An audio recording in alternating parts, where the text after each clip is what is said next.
ವೀಕ್ಷಕರೇ ನಮಸ್ಕಾರ. ಇದರದ ಪ್ರಮುಖ ಸುದ್ದಿಗಳ ನ್ಯೂಸ್ ಬುಲೆಟಿನ್ಗೆ ಸ್ವಾಗತ. ನಾನು ಸಂಗೀತ.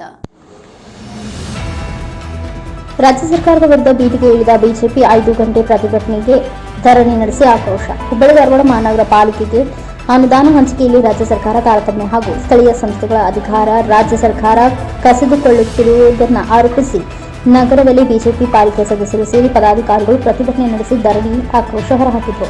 ಹುಬ್ಬಳ್ಳಿ ಧಾರವಾಡ ಮಹಾನಗರ ಬಿಜೆಪಿ ಜಿಲ್ಲಾ ಘಟಕದ ನೇತೃತ್ವದಲ್ಲಿ ನಗರದ ಮಿನಿ ವಿಧಾನಸೌಧದ ಮುಂಭಾಗದಲ್ಲಿ ಮುಂಜಾನೆ 10 ಗಂಟೆಯಿಂದ ಮಧ್ಯಾಹ್ನ 2 ಗಂಟೆಯವರೆಗೂ ಪ್ರತಿಭಟನೆ ನಡೆಸಿದ ಬಿಜೆಪಿ ಪಾಲಿಕೆ ಸದಸ್ಯರು ಹಾಗೂ ಬಿಜೆಪಿ ಜಿಲ್ಲಾ ಘಟಕದ ಪದಾಧಿಕಾರಿಗಳು ರಾಜ್ಯ ಸರ್ಕಾರದ ವಿರುದ್ಧ ಧಿಕ್ಕಾರಕ್ಕೆ ತಮ್ಮ ಆಕ್ರೋಶ ವ್ಯಕ್ತಪಡಿಸಿದರು.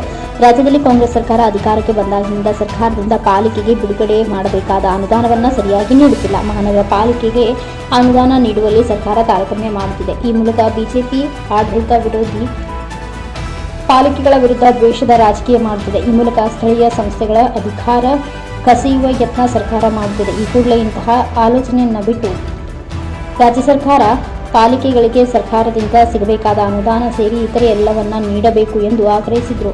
ಒಂದು ವೇಳೆ ನೀಡದೇ ಇದ್ದಲ್ಲಿ ಉಗ್ರವಾದ ಹೋರಾಟದ ಕಡೆಗೆ ಹೆಜ್ಜೆ ಇಡಬೇಕಾಗುತ್ತದೆ ಎಂದು ಖಡಕ್ ಎಚ್ಚರಿಕೆ ನೀಡಿದ್ದಾರೆ. ಕಾಂಗ್ರೆಸ್ ಸರ್ಕಾರಕ್ಕೆ ಎಲ್ಲಿವರೆಗೂ ಹೋರಾಟ, ಎಲ್ಲಿವರೆಗೂ ಹೋರಾಟ, ಎಲ್ಲಿವರೆಗೂ ಹೋರಾಟ, ಸರ್ಕಾರ ಧಿಕ್ಕಾರ, ಧಿಕ್ಕಾರ,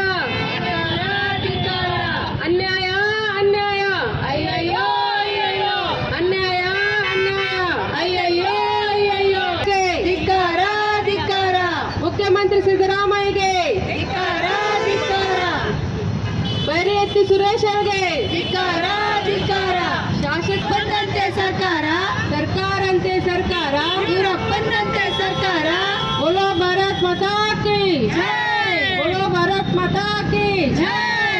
अन्याय, अन्याय, ಸರ್ಕಾರಂತೆ ಸರ್ಕಾರ, ಇವರಪ್ಪಂದಂತೆ ಸರ್ಕಾರ, ಸರ್ಕಾರಂತೆ ಸರ್ಕಾರ, ಇವರಪ್ಪಂದಂತೆ ಸರ್ಕಾರ, ಭ್ರಷ್ಟರ ರಾಜ್ಯ ಕಾಂಗ್ರೆಸ್ ಸರ್ಕಾರಕ್ಕೆ ಧಿಕ್ಕಾರ, ಧಿಕ್ಕಾರ, ಅಯ್ಯಯ್ಯೋ, ಅಯ್ಯಯ್ಯೋ, ಅಯ್ಯಯ್ಯೋ, ಅಯ್ಯಯ್ಯೋ, ಅನ್ಯಾಯ, ಅನ್ಯಾಯ.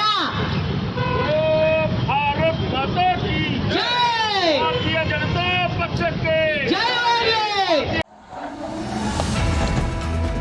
ಕಲಾನಗರದಲ್ಲಿ ನೂತನ ಅಂಗನವಾಡಿ ಉದ್ಘಾಟಿಸಿದ ಪುರಸಭೆ ಮುಖ್ಯಾಧಿಕಾರಿ ಮಹೇಶ್ ಹಡಪದ್. ಗದಗ ಜಿಲ್ಲೆಯ ಲಕ್ಷ್ಮೇಶ್ವರ ಪಟ್ಟಣದ ಪುರಸಭೆ ವ್ಯಾಪ್ತಿಯಲ್ಲಿ ಬರುವ ವಾರ್ಡ್ ನಂಬರ್ 22ರ ಕಲಾಂ ನಗರದಲ್ಲಿ ನೂತನ ಅಂಗನವಾಡಿ ಕೇಂದ್ರವನ್ನು ಪುರಸಭೆ ಮುಖ್ಯಾಧಿಕಾರಿ ಮಹೇಶ್ ಹಡಪದ್ ಅವರು ರಿಬನ್ ಕಟ್ ಮಾಡಿ ಕಾರ್ಯಕ್ರಮವನ್ನು ಜ್ಯೋತಿ ಬೆಳಗಿಸುವುದರ ಮುಖಾಂತರ ಉದ್ಘಾಟಿಸಿ ಮಾತನಾಡಿದರು. ಈ ಸಮಯದಲ್ಲಿ ವಾರ್ಡ್ನ ಸದಸ್ಯರಾದ ರಾಮು ಗಡದವರ್, ವಿಜಯ್ ಕರಡಿ, ಇಸಾಕ್ ಪಾಷಾ, ಹರಪನಹಳ್ಳಿ, ಇರ್ಫಾನ್ ಮಿರ್ಜಾ, ಬುಡ್ಡ ಪರ್ಜಾದೆ, ಸಾದಿಕ್ ಹೊಲಿಗೇರಿ, ನಿಸಾರ್ ಹುಲ್ಗೇರಿ, ಅಂಗನವಾಡಿ ಶಿಕ್ಷಕಿಯರಾದ ವಿಜಯಲಕ್ಷ್ಮಿ ನವಲಗುಂದ್, ಮಧು ದಂಡಿನ್ ಸೇರಿದಂತೆ ಕಲಾಂ ನಗರದ ಹಿರಿಯ ಮುಖಂಡರು, ಯುವಕರು ಉಪಸ್ಥಿತರಿದ್ದರು. Veeranna Hadapad, NKS TV 4 news, Lakshmeshwar. ನಾವು ಅಚೀವ್ಮೆಂಟ್ ಮಾಡಕ್ಕೆ ಸಾಧ್ಯ. ಇವತ್ತೇ ನಮ್ಮ ತಂದೆ ಒಂದು ಉದಾಹರಣೆ. ನಮ್ಮ ತಂದೆ DRC ಎಂಪ್ಲಾಯ್, ನಮ್ಮಪ್ಪ ಪ್ಯೂನ್ ಇದ್ರು. ಬಟ್ ಇವತ್ತು ಪ್ಯೂನ್ ಮಗ ಏನಾಗಿದ್ದೀನಿ, ಇವತ್ತು ಎಸ್ ಚೀಫ್ ಆಫೀಸರ್ ಆಗಿದ್ದೀನಿ. ಹಾಗೆ ಮಗನೂ ಕೂಡ ಇವತ್ತು DC ಆಗಬೇಕು. ಆ ಥರ ಇವತ್ತಿನ ಕಸ ಹೊಡೆಯಕ್ಕೆ ಬರ್ತಾರಪ್ಪ, ಪೆಟ್ರೋಲ್ ಹೊಡೆಯಕ್ಕೆ ಬರ್ತಾರ ಅಂತಂದ್ರೆ ಅವ್ರ ಮಗ ಇವತ್ತು DC ಆದ್ರೆ ಆ ಗೌರವಕ್ಕೆ ಯಾವುದು ದೊಡ್ಡದಿಲ್ಲ. ಅದಕ್ಕೋಸ್ಕರ ನೀವು ಕೂಡ ನಿಮ್ಮ ಮಕ್ಕಳನ್ನ ದಯವಿಟ್ಟು ಎಷ್ಟೇ ಒತ್ತಡ ಇದ್ದರೂ ಕೂಡ ಸಣ್ಣ ಮಕ್ಕಳು ಮಾತು ಕೇಳಂಗಿಲ್ಲ. ಪಾಪ ಅವ್ರಿಗೆ ಗೊತ್ತಿರಂಗಿಲ್ಲ, ತಿಳುವಳಿಕೆ ಭಾಳ ಕಡಿಮೆ ಇರ್ತದೆ. ನೀವು ಪಾಲಕರು ಏನ್ ಮಾಡ್ಬೇಕು, ಅವ್ರಿಗೆ ಡೌನ್ಲೋಡ್ಸ್ ಮಾಡ್ಬೇಕು. ಇಲ್ಲ ಇಲ್ಲಿ ಕುಂದಿರ್ಬಾರ್ದು, ನಾನು ಬರ್ತೀನಿ, ನಿಮ್ ಜೊತೆ ಬರ್ತೀನಿ. ನಾನು ಒಂದ್ ಸ್ವಲ್ಪ ಮಕ್ಕಳ ಜೊತೆಗೆ ನೀವು ಬಂದು ಅಂಗನವಾಡಿ ಕೇಂದ್ರದಲ್ಲಿ ಕುಂತು ಸಂಬಂಧಪಟ್ಟ ಟೀಚರ್ಗೆ ಮತ್ತು ಸೂಪರ್ವೈಸರ್ಸ್ ಇರ್ತಾರೆ, ಅವ್ರ ಜೊತೆ ಹಣ್ಣು ಮಾಡ್ಬೇಕು. ಆಟ ಆಡ್ಸೋದಾಗಲಿ ಮಾಡಿಫೈ ಮಾಡಿ ಅವರಿಗೆ ಮನದಟ್ಟ ಮಾಡ್ಕೊಂಡು ಅವ್ರು ಕೆಳಮಟ್ಟದ ಯಾವ ಟೀಚರ್ಸ್ಗಳು ಇದಾರಲ್ಲ, ಈಗ ಟೀಚರ್ಸ್ ಇದಾರೆ, ಅಂಗನವಾಡಿ ಟೀಚರ್ಸ್ಗಳು ತಾವದಿರಿ. ನೀವೇನ್ ಮಾಡ್ಬೇಕಂದ್ರೆ ಮಕ್ಕಳ ಮನಸ್ಸಿಗೆ ಇಡೋದು. ಯಾಕಂದ್ರೆ ನೀವು ಆಲ್ರೆಡಿ ಬ್ಯಾಚುಲರ್ ಆಗಿಬಿಟ್ಟಿದ್ದೀರಿ, ಅದೇ ದೊಡ್ಡವರಾಗಿದ್ದೀರಿ, ನಿಮ್ಗೆ ತಿಳುವಳಿಕೆ ಪಟ್ಟಿದೆ. ನಿಮ್ಮ ಮಟ್ಟದಲ್ಲಿ ಮಾತ್ರ ಯೋಚನೆ ಮಾಡೋದಲ್ಲ. ಮಕ್ಕಳ ಮನಸ್ಸು ಬಹಳ ಮೃದುವಾದ ಮನಸ್ಸು ಇರ್ತದೆ. ಅದಕ್ಕೆ ಅವರಿಗೆ ಅವ್ರ ಮಟ್ಟಕ್ಕೆ ನಾವು ಹಿಡಿದು ಪಾಠವನ್ನ ಮಾಡಿ ಆಮೇಲೆ ಚಿತ್ರಗಳನ್ನು ನೋಡೋದಾಗ್ಲಿ, ಚಿತ್ರ ಇದಕ್ಕೆ ಆನೆ ಅಂತಾರೆ, ಇದು ಬಂಡಿ ಅಂತಾರೆ, ಈ ತರ ಅವ್ರಿಗೆ ನಾವು ಕಾರಣ ಬಿಟ್ಟಿದೆ. ಅದಕ್ಕೋಸ್ಕರ ಏನೇ ಇರಲಿ ಅದು ಇವತ್ತೇ ಬಿಲ್ಡಿಂಗ್ ಕೂಡ ಇದು ಬಾಡಿ ಕಟ್ಟಲೆ ಇರ್ಬೇಕು ಅನ್ಸುತ್ತೆ. ಆಕ್ಚುಲಿ ನಮ್ದು ಸೇರಿಸಿ ಆ ವಿಷಯದ ಬಗ್ಗೆ ನಾವು ಮುಂಬರುವ ಸಮಾಜ ಸಭೆಗಳು ಕೂಡ ನಮ್ಮ ಲಾಸ್ಟ್ ಟೈಮ್ ಕೂಡ ನಮ್ಮ ಎಲ್ಲ ಪುರಸಭೆ ಗೌರವ ಅಧ್ಯಕ್ಷರು ಮತ್ತು ಸದಸ್ಯರ ಗಮನಕ್ಕೆ ತಂದಿದ್ದೀನಿ.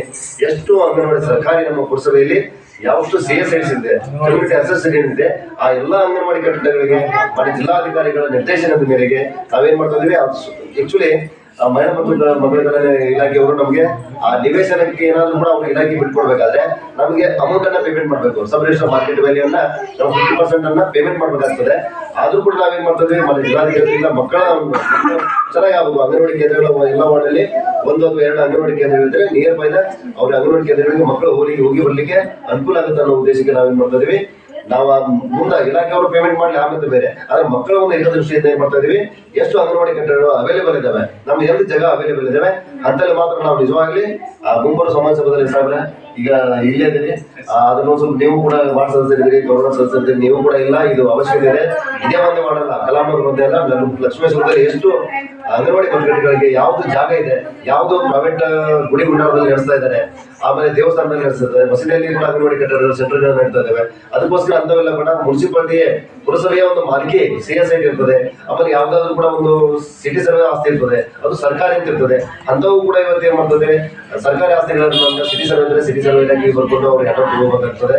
ಸರ್ಕಾರಿ ಆಸ್ತಿ ಇದ್ರೆ ಮತ್ತೆ ತಹಸೀಲ್ದಾರ್ ಇರ್ತದೆ, ತಹಸೀಲ್ದಾರ್ ಅಧ್ಯಕ್ಷತೆ ಒಂದು ತಗೊಂಡು ನಮ್ಮ ಮುನ್ಸಿಪಾಲಿಟಿ ಮುಖ್ಯಾಧಿಕಾರಿಗಳು ಕೊಡಿಸುವ ಲಕ್ಷ್ಮೇಶ್ವರ ಇದ್ರು ಕೂಡ ಅದನ್ನು ನಾವು ಕೂಡ ಅಂಗನವಾಡಿ ಕಟ್ಟಡಕ್ಕೆ 25 ಅಂದ್ರೆ 20-30 ಜಾಗ ಆದ್ರೆ ಅವ್ರಿಗೆ ಒಂದು ಕಟ್ಟಡ ಕಟ್ಟಕ್ಕೆ ಮುಂದೆ ಚೆನ್ನಾಗಿ ಅವ್ರಿಗೆ ಮಕ್ಕಳಿಗೆ ಆಟ ಆಡಕ್ಕೆ ಸ್ವಲ್ಪ ಅನುಕೂಲ ಆಗ್ತದೆ. ಅದಕ್ಕೋಸ್ಕರ ಇದ್ರ ಬಗ್ಗೆ ನಾನು ಪ್ರಾಮಾಣಿಕವಾಗಿ ನಾನು ಇವತ್ತು ನಾನು ಕರ್ತವ್ಯ ನಿರ್ವಹಿಸ್ತೇನೆ. ಮತ್ತೆ ಇವತ್ತು ನಾನು ಅಂಗನವಾಡಿ ಉದ್ಘಾಟನೆ ಅಷ್ಟೇ ಅಲ್ಲ, ಜ್ಯೋತಿ ಬೆಳಗೋದ್ರ ಮುಖಾಂತರವಾಗಿ ಉದ್ಘಾಟನೆ ಮಾಡಿಸಿ ಬಂದಿದ್ದೀನಿ. ಆ ಜ್ಯೋತಿ ಅದರ ಶಕ್ತಿ ಇವತ್ತು ಕಾಣಾಕತ್ತಿಲ್ಲ ನಮ್ಗೆ. ನಾವೆಲ್ಲ ಇಲ್ಲಿ ಬಂದಿದ್ದೀವಿ ಅಷ್ಟೇ, ಏನಪ್ಪಾ ಏನೋ ಒಂದು ಅಂಗನವಾಡಿ ಸೆಂಟರ್ ಇದೆ, ಜ್ಯೋತಿ ಬೆಳೆಸ್ತೇವೆ, ಆಮೇಲೆ ಏನೋ ಸ್ವಲ್ಪ ಗತಿ ಕೊಡ್ತಾರೆ, ಏನೋ ಪ್ರಸಾದ ಕೊಡ್ತಾರೆ, ತಿಂದು ಹೋಗ್ಬಿಟ್ರೆ ಅಷ್ಟಲ್ಲ. ಕರ್ತವ್ಯ ಬಹಳ ಜವಾಬ್ದಾರಿ ಮಾಡಿದೆ. ನನಗೆ ಕರೆಸಿ ಇವತ್ತು ಉದ್ಘಾಟನೆ ಮಾಡಿದ್ರೆ ಅಂದ್ರೆ ಅದು ಬಹಳ ಜವಾಬ್ದಾರಿ ಇದೆ ನಮ್ಗೆ. ಎಲ್ಲರಿಗೂ ಕೂಡ ಇವತ್ತು ಇದ್ರ ಬೆಳಕು ಕಾಣ್ಬೇಕಂದ್ರೆ ಇದ್ರ ಬೆಳಗ್ಗೆ ನೋಡಿ, ಬೆಳಕಿದೆ ಅದ್ರ ಶಕ್ತಿ ಕಾಣ್ತಾ ಇದೆ ನಮ್ಗೆ. ಕತ್ತಲ ಟೈಮ್ನಾಗ ದೀಪ ಹಚ್ಚಿದ್ರೆ ಏನಾಗ್ತದೆ, ಬೆಳಕು ಜಾಸ್ತಿ ಆಗ್ತದೆ. ಹಾಗೆ ನೀವು ಕೂಡ ಇವತ್ತೇ ನಮ್ಮ 22ನೇ ವಾರ್ಡಿನ ಸದಸ್ಯರ ಗೌರವ ಸದಸ್ಯರು ಏನಂದ್ರೆ ಹಗಲು ನಿಜವೂ ಒಂದು ಮಾಡ್ಬೇಕು, ಅಂಗನವಾಡಿ ಕಟ್ಟಡ ಮಾಡ್ಬೇಕು, ಚೆನ್ನಾಗಿರ್ಬೇಕು ಅಂತೇಳಿ ಅವರು ಕೂಡ ಕಷ್ಟಪಟ್ಟಿದ್ದಾರೆ. ಅದಕ್ಕೋಸ್ಕರ ಅವ್ರ ಕಷ್ಟದ ಪರವಾಗಿ ನಾವು ಸನ್ಮಾನ್ಯ ಶ್ರೀ SM ಕೃಷ್ಣರವರು ಕರ್ನಾಟಕ ಕಂಡ ಅಪರೂಪದ ರಾಜಕಾರಣಿ. ಕಾಂಗ್ರೆಸ್ ಪಕ್ಷದಲ್ಲಿ ಶಾಸಕರಾಗಿ, ಸಚಿವರಾಗಿ, ಲೋಕಸಭೆ ಸಂಸದರಾಗಿ, ಕೇಂದ್ರದ ಮಂತ್ರಿ, ವಿದೇಶಾಂಗ ಸಚಿವರಾಗಿ, ಮಹಾರಾಷ್ಟ್ರದ ರಾಜ್ಯಪಾಲರಾಗಿ, ಕರ್ನಾಟಕದ ಉಪಮುಖ್ಯಮಂತ್ರಿಗಳಾಗಿ, ಕರ್ನಾಟಕದ ಮುಖ್ಯಮಂತ್ರಿಗಳಾಗಿ ಜನಸೇವೆಗೈದಂತಹ ಅಪರೂಪದ ರಾಜಕಾರಣಿ. ಭಾರತ ದೇಶದಲ್ಲಿ ಅಪರೂಪದ ಬಡ ಜನರಿಗೆ ಅನೇಕ ಯೋಜನೆಗಳನ್ನು ತಂದುಕೊಟ್ಟಂತಹ ರಾಜಕಾರಣಿ. ಬೆಂಗಳೂರನ್ನು ಸಿಂಗಾಪುರ ಮಾದರಿಯಲ್ಲಿ ಅಭಿವೃದ್ಧಿಪಡಿಸುವ ITBT ಕ್ಷೇತ್ರದಲ್ಲಿ ಹೊಸ ಸ್ವರೂಪವನ್ನು ಕೊಟ್ಟು ಬೆಂಗಳೂರನ್ನು ITBT ಕೇಂದ್ರವನ್ನಾಗಿ ಪರಿವರ್ತಿಸಿದ ಧೀಮಂತ ನಾಯಕರು. ಅವರು ಕೆಪಿಸಿಸಿ ಅಧ್ಯಕ್ಷರಾಗಿದ್ದಾಗ ನನಗೆ ಕೆಪಿಸಿಸಿ ಪ್ರಧಾನ ಕಾರ್ಯದರ್ಶಿಯಾಗಿ ಸೇವೆ ಸಲ್ಲಿಸುವ ಅವಕಾಶವನ್ನ ನೀಡಿದರು. ನಮ್ಮ ಹಿರಿಯ ಸಹೋದರ BS ಪಾಟೀಲ್ ರವರಿಗೆ ಮುಖ್ಯಮಂತ್ರಿಗಳ ಪ್ರಧಾನ ಕಾರ್ಯದರ್ಶಿ ಹುದ್ದೆಯಲ್ಲಿ ಸೇವೆ ಸಲ್ಲಿಸಲು ಅವಕಾಶ ನೀಡಿ ಅವರ ಕಾರ್ಯದಕ್ಷತೆ ಮೆಚ್ಚಿ ಕರ್ನಾಟಕದ ರಾಜ್ಯದ ಮುಖ್ಯ ಕಾರ್ಯದರ್ಶಿಯಾಗಿ ನೇಮಕ ಮಾಡುವುದನ್ನ ನಮ್ಮ ಕುಟುಂಬ ಎಂದೆಂದಿಗೂ ಮರೆಯಲಿಕ್ಕೆ ಸಾಧ್ಯವಿಲ್ಲ. ಮತ್ತು 2004ರಲ್ಲಿ ಧಾರವಾಡ ಲೋಕಸಭಾ ಕ್ಷೇತ್ರದ ಟಿಕೆಟ್ ಅನ್ನ BS ಪಾಟೀಲ್ ರವರಿಗೆ ಮತ್ತು ಬಾಗಲಕೋಟ ಲೋಕಸಭಾ ಕ್ಷೇತ್ರದ ಟಿಕೆಟ್ ಅನ್ನ RS ಪಾಟೀಲ್ ರವರಿಗೆ ಒಂದೇ ಬಾರಿಗೆ ನಮ್ಮ ಇಬ್ಬರು ಸಹೋದರರಿಗೆ ಟಿಕೆಟ್ ನೀಡಿ ಸ್ಪರ್ಧಿಸಲು ಅವಕಾಶ ನೀಡಿದ್ರು. ಹಾಗೂ ಇದೇ ಸಂದರ್ಭದಲ್ಲಿ ನನಗೆ ರೋಣ ಮತಕ್ಷೇತ್ರದಲ್ಲಿ 3ನೇ ಬಾರಿಗೆ ಶಾಸಕನಾಗಿ ಸ್ಪರ್ಧಿಸಲು ಅವಕಾಶ ನೀಡಿದ್ದು ಸ್ಮರಣೀಯ. ರಾಜಕೀಯ ಕ್ಷೇತ್ರದಲ್ಲಿ ಇಂತಹ ಮೇರು ನಾಯಕ, ಅನುಭವಿ ನಾಯಕನನ್ನ ಕಳೆದುಕೊಂಡು ಕರ್ನಾಟಕ ಬಡವಾಗಿದೆ ಎಂದು ಹೇಳಲು ವಿಷಾದಿಸವೆನಿಸುತ್ತದೆ. ಇವರ ಆತ್ಮಕ್ಕೆ ಶಿರಶಾಂತಿ ಸಿಗಲಿ ಹಾಗೂ ಕುಟುಂಬಕ್ಕೆ ದುಃಖವನ್ನ ಭರಿಸುವ ಶಕ್ತಿಯನ್ನ ನೀಡಲಿ ಎಂದು ಶಾಸಕರು ರೋಣ ಮತಕ್ಷೇತ್ರ ಮತ್ತು ಕರ್ನಾಟಕ ರಾಜ್ಯ ಖನಿಜ ಅಭಿವೃದ್ಧಿಯ ನಿಗಮದ ಅಧ್ಯಕ್ಷರಾಗಿರುವ GS ಪಾಟೀಲ್ ರವರು ತಮ್ಮ ಸಂತಾಪವನ್ನ ಸೂಚಿಸಿದ್ದಾರೆ. ಇವತ್ತು ನಮ್ಮ ರಾಜ್ಯ ಒಬ್ಬ ಮೇರು ವ್ಯಕ್ತಿತ್ವ ಇರತಕ್ಕಂಥ ಹಿರಿಯ ರಾಜಕಾರಣಿ ಶ್ರೀ SM ಕೃಷ್ಣ ಅವರನ್ನ ಇವತ್ತು ನಮ್ಮನ್ನು ಅಗಲಿದ್ದಾರೆ. ಅವರು ಈ ರಾಜ್ಯದ ಮುಖ್ಯಮಂತ್ರಿಯಾಗಿ, ಉಪಮುಖ್ಯಮಂತ್ರಿಗಳಾಗಿ, ವಿವಿಧ ಮಂತ್ರಿಮಂಡಲದಲ್ಲಿ ಸೇವೆ ಸಲ್ಲಿಸಿ ಮತ್ತು ಕೇಂದ್ರದ ಮಂತ್ರಿಗಳಾಗಿ ಮಹಾರಾಷ್ಟ್ರದ ರಾಜ್ಯಪಾಲರಾಗಿ ಈ ರೀತಿ ಈ ದೇಶಕ್ಕೆ ಈ ನಾಡಿಗೆ ಸೇವೆ ಸಲ್ಲಿಸಿದಂಥವರು. ಅವರ ಕಾಲಾವಧಿಯಲ್ಲಿ ಇವತ್ತು ಈ ಬೆಂಗಳೂರನ್ನು ಒಂದು ಸಿಂಗಾಪುರ್ ಮಾದರಿಯಲ್ಲಿ ಬೆಳೆಸಬೇಕಂತ ಒಂದು ಹಂಬಲವನ್ನು ಕೂಡ ಸನ್ಮಾನ್ಯರು ಇಟ್ಟುಕೊಂಡಿದ್ದರು. ಅಂಥ ಒಂದು ವ್ಯವಸ್ಥೆಯಲ್ಲಿ ಇವತ್ತು ಬೆಂಗಳೂರನ್ನು ಇವತ್ತು IT-BT ಹಬ್ ಆಗಿ ಇವತ್ತು ಪರಿವರ್ತನೆ ಮಾಡುವಲ್ಲಿ ಇವತ್ತು ಯಶಸ್ವಿಯಾಗಿದ್ದಾರೆ. ಇವತ್ತು ಸನ್ಮಾನ್ಯ SM ಕೃಷ್ಣ ಅವರು ಇವತ್ತು ನಮ್ಮ ಮಂತ್ರಿಯ ಮೇಲೆ ಕೂಡ ಅಷ್ಟೇ ಪ್ರೀತಿ ವಿಶ್ವಾಸವನ್ನು ಇಟ್ಟುಕೊಂಡಂಥವರು. ಅವರು ಅಧಿಕಾರಾವಧಿಯಲ್ಲಿ ಇವತ್ತು ಸನ್ಮಾನ್ಯ VS ಪಾಟೀಲರನ್ನ ಅವರ ಪ್ರಧಾನ ಕಾರ್ಯದರ್ಶಿಗೆ ನೇಮಿಸಿ ಅವರ ದಕ್ಷ ಆಡಳಿತವನ್ನು ಕಂಡು ಮತ್ತೆ ರಾಜ್ಯದ ಮುಖ್ಯ ಕಾರ್ಯದರ್ಶಿಯಾಗಿ ನೇಮಕ ಮಾಡಿದಂಥ ಸನ್ಮಾನ್ಯರು. ಅಂಥವರು ನಮ್ಮ ಕುಟುಂಬದ ಮೇಲೆ ಮತ್ತೆ 2004ನೇ ಇಸ್ವಿಯಲ್ಲಿ ಇವತ್ತು 2 ಲೋಕಸಭಾ ಸದಸ್ಯರಾಗಿ ಒಂದು ಬಾಗಲಕೋಟೆ, ಒಂದು ಧಾರವಾಡ ಮತ್ತು ಒಂದು MLA ಕ್ಷೇತ್ರಕ್ಕೆ ನಮ್ಮ 3 ಸಹೋದರರಿಗೆ ಅವತ್ತು ಸ್ಪರ್ಧೆ ಮಾಡಲಿಕ್ಕೆ ಅವಕಾಶ ಕೊಟ್ಟಂಥ ಒಬ್ಬ ಧೀಮಂತ ನಾಯಕರು. ಅಂಥ ನಾಯಕರು ಇವತ್ತು ಅನೇಕ ಅಭಿವೃದ್ಧಿ ಕಾರ್ಯಗಳನ್ನು, ವಿಶೇಷವಾಗಿ ಬಿಸಿ ಊಟ, ಸ್ತ್ರೀ ಶಕ್ತಿ ಇಂಥ ಯೋಜನೆಗಳನ್ನು ಕೂಡ ತಂದಂಥವ್ರು. ಅವರು ಇವತ್ತು ನಮ್ಮ ಇಲ್ಲ, ಆದರೆ ಅವರ ಕಾರ್ಯಕ್ರಮಗಳು ಇವತ್ತು ನಮ್ಮ ಜೊತೆ ಇದ್ದಾವೆ. ಅವರ ಆತ್ಮಕ್ಕೆ ಚಿರಶಾಂತಿಯನ್ನು ಈ ಸಂದರ್ಭದಲ್ಲಿ ಕೋರ್ತಾ ಇದ್ದೇನೆ.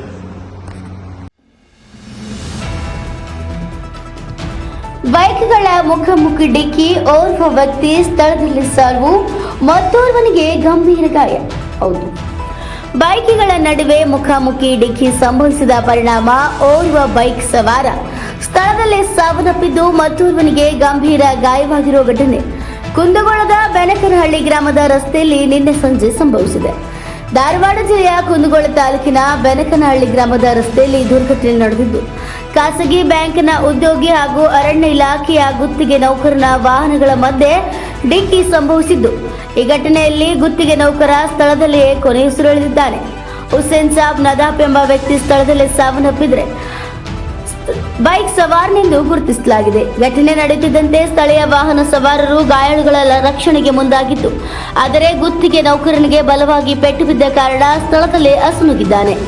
ಖಾಸಗಿ ಬ್ಯಾಂಕ್ ಉದ್ಯೋಗಿಗೆ ಗಂಭೀರ ಗಾಯವಾಗಿದ್ದು ಕಿಮ್ಸ್ ಆಸ್ಪತ್ರೆಗೆ ದಾಖಲಿಸಿ ಚಿಕಿತ್ಸೆಯನ್ನು ನೀಡಲಾಗುತ್ತಿದೆ. ಇನ್ನು ದುರ್ಘಟನೆಗೆ 2 ಬೈಕ್ಗಳ ನಿರ್ಲಕ್ಷ್ಯವೇ ಕಾರಣವೆಂದು ಸ್ಥಳೀಯರು ಬೇಸರ ವ್ಯಕ್ತಪಡಿಸಿದ್ದಾರೆ.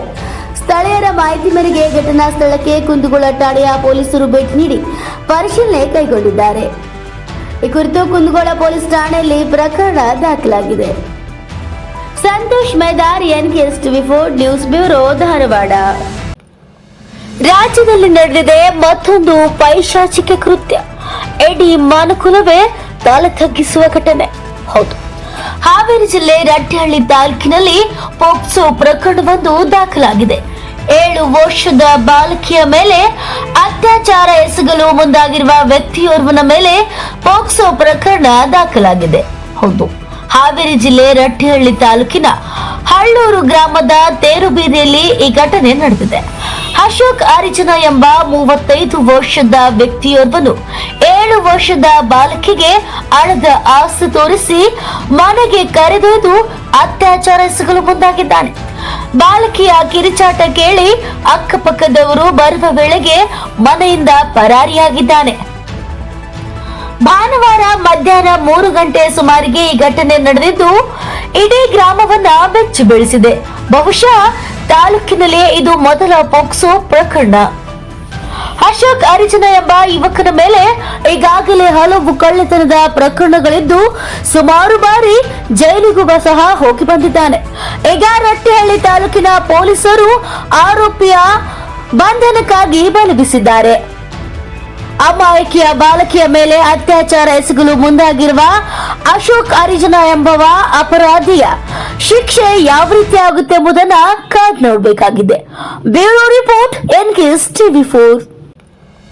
ರಾಜ್ಯದಲ್ಲಿ ನಡೆದಿದೆ ಮತ್ತೊಂದು ಪೈಶಾಚಿಕ ಕೃತ್ಯ. ಇಡೀ ಮಾನಕುಲವೇ ತಲೆ ತಗ್ಗಿಸುವ ಘಟನೆ. ಹೌದು, ಹಾವೇರಿ ಜಿಲ್ಲೆ ರಟ್ಟೆಹಳ್ಳಿ ತಾಲೂಕಿನಲ್ಲಿ ಪೋಕ್ಸೋ ಪ್ರಕರಣವೊಂದು ದಾಖಲಾಗಿದೆ. 7 ವರ್ಷದ ಬಾಲಕಿಯ ಮೇಲೆ ಅತ್ಯಾಚಾರ ಎಸಗಲು ಮುಂದಾಗಿರುವ ವ್ಯಕ್ತಿಯೋರ್ವನ ಮೇಲೆ ಪೋಕ್ಸೋ ಪ್ರಕರಣ ದಾಖಲಾಗಿದೆ. ಹೌದು, ಹಾವೇರಿ ಜಿಲ್ಲೆ ರಟ್ಟೆಹಳ್ಳಿ ತಾಲೂಕಿನ ಹಳ್ಳೂರು ಗ್ರಾಮದ ತೇರುಬೀದಿಯಲ್ಲಿ ಈ ಘಟನೆ ನಡೆದಿದೆ. ಅಶೋಕ್ ಅರಿಜನ ಎಂಬ 35 ವರ್ಷದ ವ್ಯಕ್ತಿಯೋರ್ವನು 7 ವರ್ಷದ ಬಾಲಕಿಗೆ ಅಳದ ಆಸೆ ತೋರಿಸಿ ಮನೆಗೆ ಕರೆದೊಯ್ದು ಅತ್ಯಾಚಾರ ಎಸಗಲು ಮುಂದಾಗಿದ್ದಾನೆ. ಬಾಲಕಿಯ ಕಿರಿಚಾಟ ಕೇಳಿ ಅಕ್ಕಪಕ್ಕದವರು ಬರುವ ವೇಳೆಗೆ ಮನೆಯಿಂದ ಪರಾರಿಯಾಗಿದ್ದಾನೆ. ಭಾನುವಾರ ಮಧ್ಯಾಹ್ನ 3 ಗಂಟೆ ಸುಮಾರಿಗೆ ಈ ಘಟನೆ ನಡೆದಿದ್ದು ಇಡೀ ಗ್ರಾಮವನ್ನ ಬೆಚ್ಚಿ ಬೀಳಿಸಿದೆ. ಬಹುಶಃ ತಾಲೂಕಿನಲ್ಲೇ ಇದು ಮೊದಲ ಪೋಕ್ಸೋ ಪ್ರಕರಣ. ಅಶೋಕ್ ಅರಿಜನ ಎಂಬ ಯುವಕನ ಮೇಲೆ ಈಗಾಗಲೇ ಹಲವು ಕಳ್ಳತನದ ಪ್ರಕರಣಗಳಿದ್ದು ಸುಮಾರು ಬಾರಿ ಜೈಲಿಗೂ ಸಹ ಹೋಗಿ ಬಂದಿದ್ದಾನೆ. ಈಗ ರಟ್ಟಿಹಳ್ಳಿ ತಾಲೂಕಿನ ಪೊಲೀಸರು ಆರೋಪಿಯ ಬಂಧನಕ್ಕಾಗಿ ಬಲೆ ಬೀಸಿದ್ದಾರೆ. ಅಮಾಯಕಿಯ ಬಾಲಕಿಯ ಮೇಲೆ ಅತ್ಯಾಚಾರ ಎಸಗಲು ಮುಂದಾಗಿರುವ ಅಶೋಕ್ ಅರಿಜನ ಎಂಬವ ಅಪರಾಧಿಯ ಶಿಕ್ಷೆ ಯಾವ ರೀತಿ ಆಗುತ್ತೆ ಎಂಬುದನ್ನ ಕಾದ್ ನೋಡಬೇಕಾಗಿದೆ. ಬ್ಯೂರೋ ರಿಪೋರ್ಟ್ ಎನ್ಕೆಎಸ್ ಟಿವಿ4. ಚಿಂತಾಮಣಿಯಲ್ಲಿ ದಲಿತರಿಗೆ ಎಲ್ಲಿದೆ ನ್ಯಾಯ? ತಿಮ್ಮಸಂದ್ರ ಶ್ರೀನಿವಾಸ್ ಆಕ್ರೋಶ. ಮಾಜಿ ಸಂಸದ ಮುನಿಸ್ವಾಮಿ ಹುಚ್ಚರಲ್ಲ, ನೇವ ಹುಚ್ಚರು ಶ್ರೀನಿವಾಸ್ ಕಿಡಿ. ಹೌದು, ಕಳೆದ 70 ವರ್ಷಗಳಿಂದ ಅನುಭವದಲ್ಲಿದ್ದು ಅದರಲ್ಲಿ ಕೃಷಿ ಮಾಡಿಕೊಂಡು ಜೀವನ ನಡೆಸುತ್ತಿದ್ದ ದಲಿತರ ಜಮೀನುಗಳಿಗೆ 4 ಲಾರಿಗಳಲ್ಲಿ ಬಂದ ಜನ ಅಕ್ರಮವಾಗಿ ದೌರ್ಜನ್ಯ ಎಸಗಿ ನಮ್ಮ ಜಮೀನನ್ನ ವಶಪಡಿಸಿಕೊಂಡಿದ್ದು, ಈ ರೀತಿಯಲ್ಲಿ ನಮಗಾದ ಅನ್ಯಾಯಕ್ಕೆ ಪ್ರತಿಭಟಿಸಿ ದಲಿತರ ನೆರವಿಗೆ ಬಂದ ಮಾಜಿ ಸಂಸದ ಮುನಿಸ್ವಾಮಿ ಅವರನ್ನ ಹುಚ್ಚ, ಅರೆ ಹುಚ್ಚ ಎಂದು ಕರೆಯುತ್ತಿರಲ್ಲ, ಇದು ನ್ಯಾಯವಾ ಹೇಳಿ ಎಂದು ದಲಿತ ತಿಮ್ಮಸಂದ್ರ ಶ್ರೀನಿವಾಸ್ ತೀವ್ರ ಆಕ್ರೋಶವನ್ನ ವ್ಯಕ್ತಪಡಿಸಿದರು. ನಗರದ ತಿಮ್ಮಸಂದ್ರ ಬಡಾವಣೆಯಲ್ಲಿ ಸುದ್ದಿಗೋಷ್ಠಿ ನಡೆಸಿ ಮಾತನಾಡಿದ ಅವರು, ಇತ್ತೀಚೆಗೆ ಮಾಜಿ ಸಂಸದ ಮುನಿಸ್ವಾಮಿಯವರು ನಮಗಾಗಿರುವ ಅನ್ಯಾಯಕ್ಕೆ ಸ್ಪಂದಿಸುವ ಹಿನ್ನೆಲೆಯಲ್ಲಿ ಇಲ್ಲಿಗೆ ಬಂದು ನಮಗೆ ನ್ಯಾಯ ದೊರಕಿಸಿಕೊಡಲು ಹೋರಾಟ ಮಾಡುತ್ತಿದ್ದರೆ ಇಲ್ಲಿನ ಹಲವು ದಲಿತ ಮುಖಂಡರು ಮಾಜಿ ಸಂಸದರನ್ನ ಹುಚ್ಚ, ಅರೆ ಹುಚ್ಚ ಎಂದು ಹೇಳ್ತಿದ್ದಾರೆ. ಆದರೆ ಮಾಜಿ ಸಂಸದರು ಹುಚ್ಚರಲ್ಲ, ಅವರನ್ನ ಹುಚ್ಚರೆಂದು ಕರೆದ ನೇವು ಹುಚ್ಚ, ಅರೆ ಹುಚ್ಚರೆಂದು ಶ್ರೀನಿವಾಸ್ ಕಿಡಿಕಾಡಿದ್ದಾರೆ. ಚಂದ್ರಹಳ್ಳಿ ರವಿಕುಮಾರ್, ಎನ್ಕೆಎಸ್ ಟಿವಿ4, ಚಿಂತಾಮಣಿ. ಇವತ್ತು ನಮ್ಗೆ ಅನ್ಯಾಯ ಆಗಿದೆ, ದಲಿತರಿಗೆ ಅನ್ಯಾಯ ಆಗಿದೆ ಅಂತೇಳಿ ಇವತ್ತು ನಮ್ಮ ಮಾಜಿ ಲೋಕಸಭಾ ಸದಸ್ಯರಾದಂಥ ಮುನಿಸ್ವಾಮಿ ಅವರು ಬಂದು ನಮಗೆ ಸಹಾಯ ಮಾಡಿ ಇವತ್ತು ನಮ್ಮ ದಲಿತರಿಗೆ ಅನ್ಯಾಯ ಆಗಿದೆ ಅಂತೇಳಿ ಹೋರಾಟ ಮಾಡ್ತಾ ಇದ್ದಾರೆ. ಅಂಥವ್ರ ಬಗ್ಗೆ ಇವತ್ತು ಕೆಲ ದಲಿತ ಮುಖಂಡರುಗಳು ಇವತ್ತು ಏನು ಮಾಡ್ತಾ ಇದ್ದಾರೆ, ಅರೆಹುಚ್ಚರು ಅಂತ ಅವ್ರಿಗೆ ಪಟ್ಟ ಕಟ್ತಾ ಇದ್ದಾರೆ. ಇದು ಎಲ್ಲಿದೆ ನ್ಯಾಯ? ಈ ಸಮಾಜದಲ್ಲಿ ದಲಿತರು ಬದುಕಕ್ಕೆ ಬಿಡಲ್ವಾ? ಯಾರೋ ಒಬ್ಬ ಕೋಮಿನ ಜನಾಂಗಕ್ಕೆ ನೀವು ಎಲ್ಲಾ ದಲಿತರು ಅವರಿಗೆ ಸಪೋರ್ಟ್ ಮಾಡ್ಕೊಂಡು ಹೋಗ್ತಾ ಇದ್ರೆ ಇವತ್ತು ನಮ್ಮ ದಲಿತರಿಗೆ ನಮ್ಗೆ ಅನ್ಯಾಯ ಆಗ್ತಾ ಇದೆಯಲ್ಲ. ದಲಿತರು ಎಲ್ಲಿ ಹೋಗಿದ್ದಾರೆ? ಇವತ್ತು ಅವರು ನಮ್ಗೆ ಸಪೋರ್ಟ್ ಮಾಡಿದ್ರೆ ನಾವು ಅದ್ರಲ್ಲಿ ಜೀವನ ಮಾಡ್ಕೊಂಡು ಬದುಕ್ತಾ ಇದ್ವಲ್ಲ, ಇದು ತಪ್ಪಲ್ವಾ? ಬಂಧುಗಳೇ, ಎಲ್ರಿಗೂ ಜೈ ಭೀಮ್ ಹೇಳ್ತಾ, ಏನಿವತ್ತು ನಾವು 70 ವರ್ಷಗಳಿಂದ ನಮ್ಮ ಜಮೀನನ್ನ ಉಳುಮೆ ಮಾಡ್ಕೊಂಡು ಬದುಕ್ತಾ ಇದ್ವಿ, ಅದರಿಂದ ಜೀವನ ಸಾಗಿಸ್ತಾ ಇದ್ವಿ. ಆದ್ರೆ ಇವತ್ತು 4 ಲಾರಿಗಳಿಂದ ಬಂದು ಜನ ಬಂದು ನಮ್ಮನ್ನ ಕತ್ತಿಡಿದು ಆಚೆ ನೂಕಿ ಇವತ್ತು ಅವ್ರು ಬೇಲಿ ಹಾಕೊಂಡು ಹೋಗ್ತಾ ಇದ್ದಾರೆ. ಇದನ್ನ ಕೇಳೋಕ್ಕೆ ಹೋದ್ರೆ ಇಲ್ಲಿ ನ್ಯಾಯ ಎಲ್ಲಿದೆ? ಇವತ್ತು ಕೆಲವು ಮುಖಂಡರು ಇವತ್ತು ನಮ್ಮನ್ನ ಸಹಾಯಕ್ಕೆ ಬಂದು, ನಮ್ಮ ಯಾರೋ ಒಬ್ಬ ಲೀಡರ್ ಬಂದ್ರು, ನಮ್ಮ ಸಹಾಯಕ್ಕೆ ನಿಂತ್ಕೊಂಡಾಗ ಅವ್ರಿಗೆ ಅವರು ಹರಿಹುಚ್ಚರು ಅಂತ ಹೇಳ್ತಾ ಇದ್ದಾರೆ. ಅಂದ್ರೆ ದಲಿತರಿಗೆ ಅನ್ಯಾಯ ಆಗ್ತಾ ಇದೆ ಅಂದ್ರೆ ಪ್ರಶ್ನೆ ಮಾಡಕ್ಕೆ ನ್ಯಾಯನೇ ಇಲ್ವಾ? ಡಾಕ್ಟರ್ BR ಅಂಬೇಡ್ಕರ್ ಕೊಟ್ಟಿರ್ತಕ್ಕಂಥ ಸಮಾನತೆಯ ಸಮಾಜದಲ್ಲಿ ನಾವು ಬದುಕ್ತಾ ಇದೀವಿ. ಇವತ್ತು ದಲಿತರಿಗೆ ಅನ್ಯಾಯ ಆಗಿದೆ, ಯಾರು ಕೇಳಲ್ವಾ? ಇವತ್ತು ಅದೇ ದಲಿತರು ಯಾರೋ ಬಂದು ನಮ್ಗೆ ಸಹಾಯ ಮಾಡ್ತಾ ಇದ್ದಾರೆ ಅಂದ್ರೆ ಅವ್ರನ್ನ ಹರಿಹುಚ್ಚರು ಅಂತ ಇದ್ದಾರೆ. ಇದು ಎಲ್ಲಿಗೆ ಹೋಗ್ತಾ ಇದೆ ಈ ಸಮಾಜ? ದಯವಿಟ್ಟು ಇದನ್ನ ನಾವು ಅರ್ಥ ಮಾಡ್ಕೋಬೇಕು. ಯಾಕಂದ್ರೆ 70 ವರ್ಷಗಳಿಂದ ನಾವು ತಾತರು ಮುತ್ತಾತರ ಕಾಲದಿಂದ ಇವತ್ತು ನಮ್ಮ ಜಮೀನನ್ನ ನಾವು ಉಳುಮೆ ಮಾಡ್ಕೊಂಡು ಅದರಲ್ಲಿ ಜೀವನ ಸಾಗಿಸ್ಕೊಂಡು ಬರ್ತಾ ಇದ್ವಿ. ಇವತ್ತು ಆ ದಲಿತರಿಗೆ ಅನ್ಯಾಯ ಆಗ್ತಾ ಇದೆ, ಎಲ್ಲಿದೆ ನ್ಯಾಯ?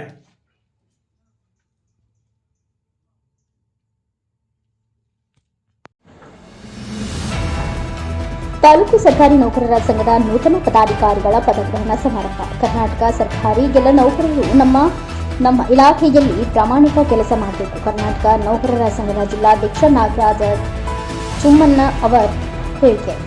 ನೂತನವಾಗಿ ಆಯ್ಕೆಯಾದ ಸದಸ್ಯರು ಎಲ್ಲ ನೌಕರರ ಭರವಸೆ ಮತ್ತು ಆಶ್ವಾಸನೆಗಳನ್ನು ಈಡೇರಿಸುವ ನಿಟ್ಟಿನಲ್ಲಿ ಕೆಲಸ ಮಾಡಬೇಕು. ಬೇಡಿಕೆ ಈಡೇರಿಕೆಗಾಗಿ ಎಲ್ಲ ನೌಕರರು ಬೆಂಬಲ ನೀಡಬೇಕು ಎಂದು ಕರ್ನಾಟಕ ರಾಜ್ಯ ನೌಕರರ ಸಂಘದ ಜಿಲ್ಲಾಧ್ಯಕ್ಷ ನಾಗರಾಜ್ ಜುಮ್ಮಣ್ಣ ಅವರು ಹೇಳಿದರು.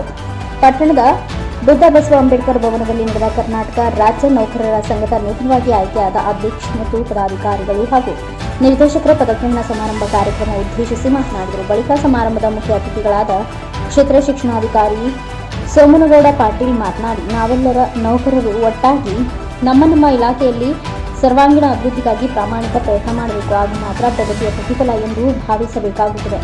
ನಂಜುಂಡಪ್ಪ ವರದಿಯಲ್ಲಿ ಯಲಬುರ್ಗಾ ತಾಲೂಕು ಹಿಂದುಳಿದ ಪ್ರದೇಶ ಎಂದು ಗುರುತಿಸಲಾಗಿದೆ. ಆ ಅಣೆಕಟ್ಟೆಯಿಂದ ದೂರವಾಗಲು ಒಟ್ಟಾರೆ ನೌಕರರು ಉತ್ತಮ ಕೆಲಸ ಮಾಡಬೇಕು ಎಂದು ಹೇಳಿದರು. ನಂತರ ಕರ್ನಾಟಕ ರಾಜ್ಯ ನೌಕರರ ಸಂಘದ ನೂತನ ಅಧ್ಯಕ್ಷರಾಗಿ ಆಯ್ಕೆಯಾದ ಸಿದ್ದಲಿಂಗಪ್ಪ ಶಾಗೋಟಿ ಮಾತನಾಡಿ, ನಮ್ಮ ಯಲಬುರ್ಗಾ ನೌಕರರ ಸಂಘದಿಂದ 34 ಪದಾಧಿಕಾರಿಗಳು ಆಯ್ಕೆಯಾಗಿದ್ದಾರೆ. ಅದರಲ್ಲಿ 25 ಅವಿರೋಧ ಆಯ್ಕೆಯಾಗಿದ್ದಾರೆ. ಚುನಾವಣೆಯಲ್ಲಿ 34 ಮಂದಿ ಆಯ್ಕೆ ಮಾಡಿದ ಎಲ್ಲ ಇಲಾಖೆ ನೌಕರರಿಗೆ ಹೃದಯಪೂರ್ವಕ ಅಭಿನಂದನೆಗಳು ಎಂದು ಹೇಳಿದರು. ಈ ಸಮಾರಂಭದಲ್ಲಿ ರಾಜ್ಯ ಹಾಗೂ ಜಿಲ್ಲಾ ತಾಲೂಕು ವಿವಿಧ ಎಲ್ಲ ಇಲಾಖೆಯ ಅಧಿಕಾರಿಗಳು, ನೂತನ ಪದಾಧಿಕಾರಿಗಳು, ನೌಕರರು ಉಪಸ್ಥಿತರಿದ್ದರು. CARD NKST Yelburga. ವಿನಯಪೂರ್ವಕವಾಗಿರ್ತಕ್ಕಂಥ ರಿಕ್ವೆಸ್ಟ್ ಏನಂತಂದ್ರೆ, ಒಂದು ಭಾಗದ ಪ್ರಗತಿ ಅಥವಾ ಒಂದು ಭಾಗದ ಅಭಿವೃದ್ಧಿ ಅಂತಂದ್ರೆ ನಾವೆಲ್ಲರೂ ಒಟ್ಟಾಗಿ ಸೇರಿ ಕೆಲಸ ಮಾಡಿದ್ರೆ ಫಲಿತಾಂಶ ಅಥವಾ ಪ್ರತಿಫಲ ಅಂತ ಭಾವಿಸ್ಕೋಬೇಕಾಗ್ತದೆ. ಆ ನಿಟ್ಟಿನೊಳಗೆ ಇವತ್ತೇನು 2024ರಿಂದ 2029 ಅವಧಿಗೆ ಶಾಗೋಟಿಯವರ ನೇತೃತ್ವದಲ್ಲಿ ಏನು ಅತ್ಯಂತ ಉತ್ತಮವಾಗಿರ್ತಕ್ಕಂಥ 34 ಜನರ ಏನು ನಮ್ಮ ಕರ್ನಾಟಕ ರಾಜ್ಯ ನೌಕರರ ಸಂಘ ಇದೆ, ಆ ಸಂಘದ ಎಲ್ಲ ಪದಾಧಿಕಾರಿಗಳ ಜೊತೆಯಲ್ಲಿ ನಾವೇನು ಇಷ್ಟೆಲ್ಲ ಇಲಾಖೆಗಳ ಎಲ್ಲರೂ ಸೇರಿ ಇವತ್ತು ಸಂಘವನ್ನು ಮಾಡ್ಕೊಂಡಿವಿ. ನಾವೆಲ್ಲರೂ ಒಟ್ಟಾಗಿ ಶ್ರಮಿಸೋದ್ರ ಮೂಲಕ ಒಟ್ಟಾಗಿ ಯಲಬುರ್ಗಾ ತಾಲೂಕಿನ ಎಲ್ಲಾ ರೀತಿಯ ಸರ್ವಾಂಗೀಣ ಅಭಿವೃದ್ಧಿಗೆ ನಾವೆಲ್ಲರೂ ಶ್ರಮಿಸಬೇಕಾಗಿರ್ತಕ್ಕಂಥದ್ದು ಇವತ್ತಿನ ಅನಿವಾರ್ಯತೆ. ಇಷ್ಟೊತ್ತಿವರೆಗೂ ಶಾಗೋಟಿ ಅವರು ಬಹಳಷ್ಟು ಉತ್ತಮವಾಗಿರ್ತಕ್ಕಂಥ ಕೋಟೆಗಳನ್ನ ಮಾಡೋದ್ರ ಮೂಲಕ ನಮ್ಮೆಲ್ಲರಿಗೂ ತಮ್ಮ ಏನು ನಿರೀಕ್ಷೆಗಳು, ತಮ್ಮ ಕನಸುಗಳು ಏನು ಅಂತ ಅನ್ನೋದನ್ನ ಬಹಳಷ್ಟು ಸವಿಸ್ತರವಾಗಿ ಹೇಳಿರ್ತಕ್ಕಂಥದ್ದು. ಆದ್ರಿಂದ ಅಂತಹ ಕನಸುಗಳು ನನಸಾಗಬೇಕಾಗಿತ್ತಂತಂದ್ರೆ ಒಟ್ಟಾಗಿ ಸರ್ಕಾರಿ ನೌಕರರು ಯಾವ್ಯಾವ ಇಲಾಖೆಗಳಿಗೆ ನಾವೆಲ್ಲರೂ ಕೆಲಸ ಮಾಡ್ತೀವಿ, ನಮ್ಮ ಇಲಾಖೆಯ ಕೆಲಸಗಳನ್ನ ಕರ್ತವ್ಯಗಳನ್ನ ಅಚ್ಚುಕಟ್ಟಾಗಿ ಮಾಡೋದ್ರ ಮೂಲಕ ಯಲಬುರ್ಗಾ ತಾಲೂಕಿನ ನಮ್ಮ ಕರ್ನಾಟಕ ರಾಜ್ಯ ನೌಕರರ ಸಂಘ ರಾಜ್ಯ ಮಟ್ಟಕ್ಕೆ ಮಾದರಿ ಆಗ್ಬೇಕು ಅಂತ ಅನ್ನೋದು ನಮ್ಮೆಲ್ಲರ ನಿರೀಕ್ಷೆ. ಸೊ ಆ ನಿಟ್ಟಿನೊಳಗ ಎಲ್ಲಾ ಇಲಾಖೆಗಳು ನಿಮ್ ಜೊತೆಗಿರ್ತೀವಿ, ಎಲ್ಲರೂ ಒಟ್ಟಾಗಿ ಕೆಲಸ ಮಾಡೋಣ. ಒಟ್ಟು ಮಾದರಿಯಾಗಿರ್ತಕ್ಕಂಥ ಕೆಲಸ ಯಲಬುರ್ಗಾ ತಾಲೂಕಿನಲ್ಲಿ ಆಗ್ಲಿ. ನಾವೆಲ್ಲ ಸರ್ಕಾರಿ ನೌಕರರು ಅಧ್ಯಕ್ಷರಿಗೆ ಶಕ್ತಿಯನ್ನು ತುಂಬಬೇಕಾಗಿದೆ. ಇವತ್ತು ಅಧ್ಯಕ್ಷರು ಯಾವುದೇ ಒಂದು ಕಾರ್ಯಕ್ರಮ ಆಗಲಿ, ಯಾವುದೇ ಒಂದು ಹೋರಾಟ ಆಗಲಿ, ಸಮಸ್ತ ಸರ್ಕಾರಿ ನೌಕರರು ಬೆಂಬಲ ನಿಭಾಯಿಸಲಿಕ್ಕೆ, ಅಧ್ಯಕ್ಷ ಸ್ಥಾನ ನಿಭಾಯಿಸಲಿಕ್ಕೆ ತಾವು ಕಾರಣೀಕರ್ತರಾಗಬೇಕು. ಅವರೊಂದು ಮಾತಾಡ್ತಾ ಇಲ್ಲಿ ಎಲ್ಲರೂ ಅಧ್ಯಕ್ಷರು, ನಿಜವಾಗ್ಲೂ ಅದು ಅರ್ಥಪೂರ್ಣವಾದ ವಾಕ್ಯ ಅಂತ ಹೇಳ್ತೀನಿ. ಯಾಕಂದ್ರೆ ನಾವು ನೀವೆಲ್ಲರೂ ಅಧ್ಯಕ್ಷರಾಗಿ ಕೆಲಸ ಮಾಡಿದಾಗ ಸರ್ಕಾರಿ ನೌಕರ ಸಂಘಟನೆಗೆ ಒಂದು ಶಕ್ತಿ ಬರುತ್ತೆ. ಇತ್ತೀಚೆಗೆ ನಡೆದ ರಾಜ್ಯದ 3 ಕ್ಷೇತ್ರಗಳ ಉಪ ಚುನಾವಣೆಯಲ್ಲಿ ಪಕ್ಷಕ್ಕೆ ಹಿನ್ನಡೆಯಾದ ಕುರಿತು ಕೋರ್ ಕಮಿಟಿ ಸಭೆಯಲ್ಲಿ ಚರ್ಚಿಸಲಾಯಿತು. ಈ ಸಂಬಂಧ ಮಾಜಿ ಮುಖ್ಯಮಂತ್ರಿ ಸದಾನಂದ ಗೌಡ, ರಾಜ್ಯ ಉಪಾಧ್ಯಕ್ಷ ಸಿಎನ್ ಮಹೇಶ್ ಅವರ ನೇತೃತ್ವದಲ್ಲಿ ಸದಸ್ಯ ಶೋಧನಾ ಸಮಿತಿ ರಚಿಸಲಾಗಿದೆ. ಪಕ್ಷ ವಿರೋಧಿ ಚಟುವಟಿಕೆ ನಡೆಸುತ್ತಿರುವ ಶಾಸಕರಾದ ಎಸ್ಟಿ ಸೋಮಶೇಖರ ಹಾಗೂ ಶಿವರಾಂ ಹೆಬ್ಬಾರ್ ವಿರುದ್ಧ ಕ್ರಮ ಕೈಗೊಳ್ಳಲು ಹೈಕಮಾಂಡ್ ನಾಯಕರಿಗೆ ಮನವಿ ಮಾಡಲಾಗಿದೆ ಮತ್ತು ಪಕ್ಷದಲ್ಲಿ ಅಶಿಸ್ತಿನಿಂದ ವರ್ತಿಸುತ್ತಿರುವ ನಾಯಕರಿಗೆ ಕಡಿವಾಣ ಹಾಕುವಂತೆ ಮನವಿ ಮಾಡಲಾಗಿದೆ. ಜೊತೆಗೆ ಸಂಘಟನಾ ಪರ್ವದ ಕುರಿತು ಸಮಾಲೋಚನೆ ನಡೆಸಲಾಯಿತು ಎಂದು ರಾಜ್ಯಾಧ್ಯಕ್ಷರಾದ ವಿಜಯೇಂದ್ರ ಯಡಿಯೂರಪ್ಪ ಅವರು ತಿಳಿಸಿದರು. Shobha, NKS TV4 news, Bengaluru. ನಮ್ಮ ಕೋರ್ ಕಮಿಟಿಯ ಸಭೆಯಲ್ಲಿ ರಾಷ್ಟ್ರೀಯ ಪ್ರಧಾನ ಕಾರ್ಯದರ್ಶಿಗಳು ಮತ್ತು ನಮ್ಮ ರಾಜ್ಯದ ಉಸ್ತುವಾರಿಗಳಾಗಿರ್ತಕ್ಕಂಥ ರಾಧಾ ಮೋಹನ್ ದಾಸ್ಜಿರವರು, ಸಂಸದೀಯ ಮಂಡಳಿಯ ಸದಸ್ಯರು, ಮಾಜಿ ಮುಖ್ಯಮಂತ್ರಿಗಳಾಗಿರ್ತಕ್ಕಂಥ ಸನ್ಮಾನ್ಯ BS ಯಡಿಯೂರಪ್ಪನವರು ಮತ್ತು ಎಲ್ಲ ಕೋರ್ ಕಮಿಟಿಯ ಸದಸ್ಯರು ಇವತ್ತಿನ ಸಭೆಯಲ್ಲಿ ಭಾಗವಹಿಸಿದರು. ಕೆಲವು ಪ್ರಮುಖ ವಿಚಾರಗಳ ಬಗ್ಗೆ ಸವಿಸ್ತಾರವಾಗಿ ಚರ್ಚೆ ಆಗಿದೆ. ಇದರಲ್ಲಿ ಪ್ರಮುಖವಾಗಿ ಇತ್ತೀಚೆಗೆ ನಡೆದಂಥ ಉಪಚುನಾವಣೆಗಳ ಸೋಲಿನ ಹಿನ್ನೆಲೆಯಲ್ಲಿ ಸಂಡೂರು ಮತ್ತು ಶಿಗ್ಗಾವಿ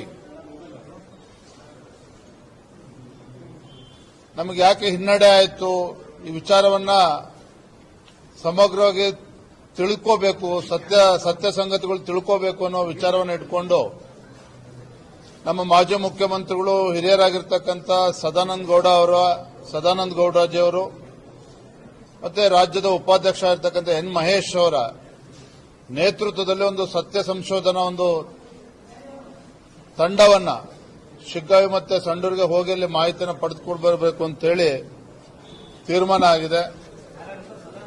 ಸದಾನಂದ ಗೌಡರು, ನಮ್ಮ ಮಾಜಿ ಮುಖ್ಯಮಂತ್ರಿಗಳು, ಹಾಗೆಯೇ ರಾಜ್ಯದ ಉಪಾಧ್ಯಕ್ಷರು, ಕೊಳ್ಳೇಗಾಲದ ಮಾಜಿ ಶಾಸಕರು, ಮಾಜಿ ಸಚಿವರಾಗಿರ್ತಕ್ಕಂಥ ಎನ್ ಮಹೇಶ್ ರವರು, ಇವರಿಬ್ಬರೂ ಸಹ ಹಿರಿಯರು ಶಿಗ್ಗಾವಿ ಮತ್ತು ಸಂಡೂರಿಗೆ ಭೇಟಿಯನ್ನು ಕೊಟ್ಟು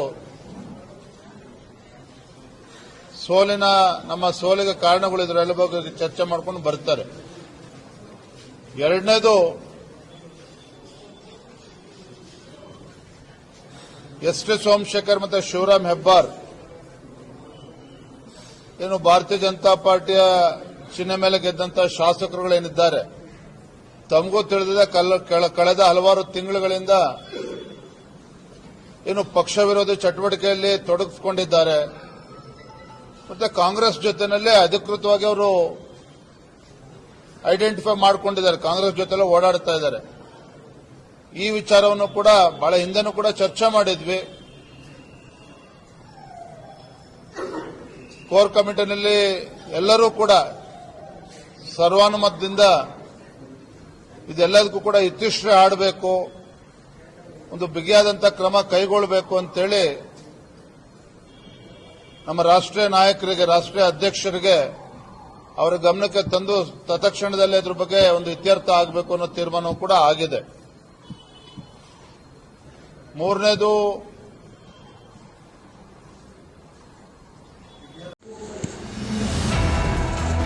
ದಿವ್ಯ ಹಾಗೂ ಪ್ರಜ್ವಲ್ ಗೌಡ ತಾವು ಕೂಡಿಟ್ಟ ಹುಂಡಿ ಹಣದಿಂದ ಓದುತ್ತ ಸರ್ಕಾರಿ ಶಾಲೆಗೆ ಮಹನೀಯರ ಫೋಟೋಗಳನ್ನು ಕೊಡುಗೆಯಾಗಿ ನೀಡಿದ ವಿದ್ಯಾರ್ಥಿಗಳು.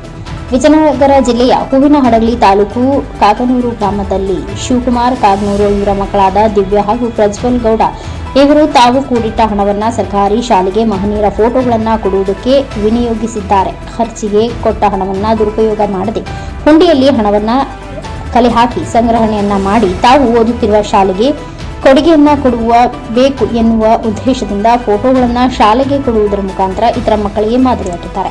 ಕಾರ್ಯಕ್ರಮವನ್ನು ಉದ್ದೇಶಿಸಿ ಮಾತನಾಡಿದ ದೀಪಾ ಕೃಷ್ಣಪ್ಪ, ವಾಲ್ಮೀಕಿ ಮುಖಂಡರು ಇವರು ಮಕ್ಕಳು ಮಾಡಿದ ಈ ಉತ್ತಮ ಕಾರ್ಯವನ್ನು ಶ್ಲಾಘಿಸಿ ಶುಭ ಹಾರೈಸಿದರು. ಈ ಸಂದರ್ಭದಲ್ಲಿ ಮಾತನಾಡಿದ ಶಿವಕುಮಾರ್ ಕಾಗನೂರು, ಸರ್ಕಾರಿ ಶಾಲೆಯಲ್ಲಿ ಶಾಲೆ ಮುಗಿದ ನಂತರ ಗ್ರಾಮದ ಕೆಲವು ಪುಡಾರಿಗಳು ಶಾಲೆಯ ಒಳಗೆ ಬಂದು ಗಲೀಜು ಮಾಡುವ ಕೆಲಸವನ್ನ ಮಾಡುತ್ತಿದ್ದಾರೆ. ಆ ವಿಚಾರವನ್ನ ಕೈಗೆತ್ತಿಕೊಂಡು ಅಂತಹ ಮೂರ್ಖರಿಗೆ ಎಚ್ಚರಿಸುವ ಕೆಲಸವನ್ನ ಶಿವಕುಮಾರ್ ಮಾಡಿದರು. ಶಾಲೆಗಳು ದೇವಾಲಯವಿದ್ದಂತೆ ಅಲ್ಲಿ ಓದುವ ಮಕ್ಕಳು ದೇವರು, ಅವರನ್ನ ಪೂಜಿಸುವ ಕೆಲಸ ಮಾಡಬೇಕೇ ಹೊರತು ಗಲೀಜನ್ನ ಅವರ ಕೈಯಿಂದ ಸ್ವಚ್ಛ ಮಾಡಿಸುವ ಕೆಲಸವಾಗಬಾರದು, ಇನ್ನಾದರೂ ತಿದ್ದಿಕೊಳ್ಳಬೇಕು ಎಂದು ತಿಳಿಸಿದರು. ಈ ಸಂದರ್ಭದಲ್ಲಿ ಗ್ರಾಮದ ಹಿರಿಯರು, ಮುಖಂಡರು, ಶಾಲಾ ಶಿಕ್ಷಕರು, ಮುಖ್ಯ ಗುರುಗಳು, ಅಂಗನವಾಡಿ ಕಾರ್ಯಕರ್ತೆಯರು, ಆಶಾ ಕಾರ್ಯಕರ್ತೆಯರು, PHCO, ನರ್ಸ್ ಇತರರು ಉಪಸ್ಥಿತರಿದ್ದರು. Chigate Vijayappa, NKS TV4 news, Vijayanagara. ಕೊಡುಗೆ ಕೊಡ್ತೀರಿ? ಏನು ಕೊಡುಗೆ ಕೊಡ್ತೀರಿ? ದುಡ್ಡನ್ನು ಸಂಗ್ರಹಣೆ ಮಾಡಿ ನಿಮ್ಮ ಶಾಲೆಗೆ ನೀವು 8ನೇ ಕ್ಲಾಸ್ ಮುಗಿಸ್ತೀರಿ, ಬೇರೆ ಶಾಲೆಗೆ ಹೋಗ್ತೀರಿ. ಹೋಗುವಾಗ ನಿಮ್ದು ಏನಾದರೂ ಒಂದು ಕಾಣಿಕೆ ಬೇಕಲ್ಲ ಶಾಲೆಗೆ. ನಮಗೆ ವಿದ್ಯೆ ಕಲಿಸಿದ ಶಾಲೆಗೆ ಏನಾದರೂ ಒಂದು ಕೊಡುಗೆ ಬೇಕಲ್ಲ. ಶಿಕ್ಷೆಯನ್ನು ಕಲಿಸಿ ಶಿಕ್ಷಕರಿಗೂ ಕೂಡ ನಾವು ಒಂದು ಗೌರವವನ್ನು ಕೊಡಬೇಕಾದ್ರೆ ಏನಾದ್ರು ಒಂದು ನಮ್ಮ ಶಾಲೆಗೆ ಒಂದು ನಮ್ಮದು ಅನ್ನೋದೊಂದು ಬೇಕಲ್ಲ. ಆ ಥರದ್ದೊಂದು ಏನಾದರೂ ಈ ಕ್ಷಣದಿಂದನೇ ಇವತ್ತಿಂದನೇ ಮಾಡಿ ಅದನ್ನ ಅರಿವು ಮೂಡಿಸೋದಕ್ಕೋಸ್ಕರವೇ ಈ ಕಾರ್ಯಕ್ರಮ. ಅದೇ ತರನಾಗಿ ನಾವು ಯಾವತ್ತೂ ಕೂಡ ಯಾವಾಗ ಹೇಳ್ತಿರ್ತೀವಿ, ನಮ್ಮ ದೇಶ ಅಂತ ಬಂದಾಗ ನಮಗೆ ಹೆಮ್ಮೆ ಇರುತ್ತೆ, ನಮ್ಮ ರಾಜ್ಯ ಅಂತ ಬಂದಾಗ ನಮಗೆ ಹೆಮ್ಮೆ ಇರುತ್ತೆ, ನಮ್ಮ ಜಿಲ್ಲೆ ಅಂತ ಬಂದಾಗ ನಮಗೆ ಹೆಮ್ಮೆ ಇರುತ್ತೆ, ನಮಗೆ ತಾಲೂಕು ಅಂತ ಬಂದಾಗ ನಮಗೆ ಹೆಮ್ಮೆ ಇರುತ್ತೆ, ನಮ್ಮ ಗ್ರಾಮ ಅಂತ ಬಂದಾಗ ನಮಗೆ ಹೆಮ್ಮೆ ಇರುತ್ತೆ, ನಮ್ಮ ಶಾಲೆ ಅಂತ ಬಂದಾಗ ನಮಗೆ ಹೆಮ್ಮೆ ಇರಬೇಕು. ನಮ್ಮ ಶಾಲೆ ನಮ್ಮ ಹೆಮ್ಮೆ. ನಮ್ಮ ಶಾಲೆಯನ್ನ ನಾವು ಹೇಗಿಟ್ಕೋಬೇಕು? ಬೇಸಿ ನಾವು ಇಟ್ಕೊಂತೀವಿ. ಬರ್ತಾರಲ್ಲ 4ವರೆಗೆ ಹೊಲಸು ಮಾಡಕ ಲಪ್ಪಂಗಗಳು ಅಂತಾರೆ. ಏನ್ ಹೇಳ್ತೀರಿ? ಅವರ ಮನೆ ಹತ್ರ ಹೋಗಿ ಗಲೀಜ್ ಮಾಡಿದ್ರೆ ಅವ್ರ ಕಾಂತನ ಕರ್ಕೊಂಡ್ ಜಗಳ ಮಾಡ್ತಾರ. ಅವ್ರ ಮನೆ ಹತ್ರ ಹೋಗಿ ಗಲೀಜ್ ಮಾಡಿದ್ರೆ ಅವ್ರ ಕಾಂತನ ಕರ್ಕೊಂಡ್ ಬಡ ಮಕ್ಕಳ ಸೊತ್ತು, ಬಡ ಮಕ್ಕಳಿಗೆ ಶಿಕ್ಷಣವನ್ನು ಕೊಡ್ತಕ್ಕಂಥ ಸರ್ಕಾರ ಶಾಲೆಯಲ್ಲಿ ಗಲೀಜ್ ಮಾಡೋ ಲಪ್ಪಂಗಗಳಿಗೆ ನೀವೇನ್ ಹೇಳ್ತೀರಿ? ಅವರ ಮಕ್ಕಳು ಬಂದು ಕ್ಲೀನ್ ಮಾಡಿದ್ರೆ ಅವ್ರು ಸುಮ್ಮನೆ ಇರ್ತಾರ? ಹೊಟ್ಟೆಗೆ ಅನ್ನ ತಿನ್ನುವ ಯಾವ ಒಬ್ಬ ಮನುಷ್ಯನು ಕೂಡ ಶಾಲೆಯಲ್ಲಿ ಗಲೀಜನ್ನು ಮಾಡ್ತಕ್ಕಂಥ ಕೆಲಸವನ್ನ ಮಾಡಲ್ಲ. ಶಾಲೆಯ ದೇವಾಲಯ ಅಂತೀವಿ, ಶಾಲೆಯಲ್ಲಿ ಓದ್ತಕ್ಕಂಥ ಮಕ್ಕಳ ದೇವರು ಅಂತೀವಿ. ಅಂತ ಮಕ್ಕಳನ್ನ ಪೂಜಿಸ್ತಕ್ಕಂಥ ಕೆಲಸವನ್ನು ಮಾಡಬೇಕಾದ ಲಪಂಗಗಳು ಸಾಯಂಕಾಲ 4:15 ಆದ್ರೆ ಶಾಲೆಯ ಒಳಗಡೆ ಬಂದು ತಮ್ಮ ಹೊಲಸನ್ನ ಚೆಲ್ಲಿ ಹೋಲಿಸೋಸ್ಕರ ಶಾಲೆಗೆ ಬರ್ತಾರೆ. ಅಂತ ಮೂರ್ಖರಿಗೆ ಆ ಭಗವಂತ ಒಳ್ಳೆಯ ಬುದ್ಧಿಯನ್ನು ಕೊಡ್ಲಿ ಅಂತ ಹೇಳ್ತಾ, ಇದಿಷ್ಟು ಇದರಿಂದ ಪ್ರಮುಖ ಸುದ್ದಿಗಳ ನ್ಯೂಸ್ ಬುಲೆಟಿನ್. ನಿರಂತರ ಸುದ್ದಿಗಳಿಗಾಗಿ ನೋಡ್ತಾ ಇರಿ NKS TV4, ಇದು ನಿರಂತರ ಕಾರ್ಯಪಡೆ.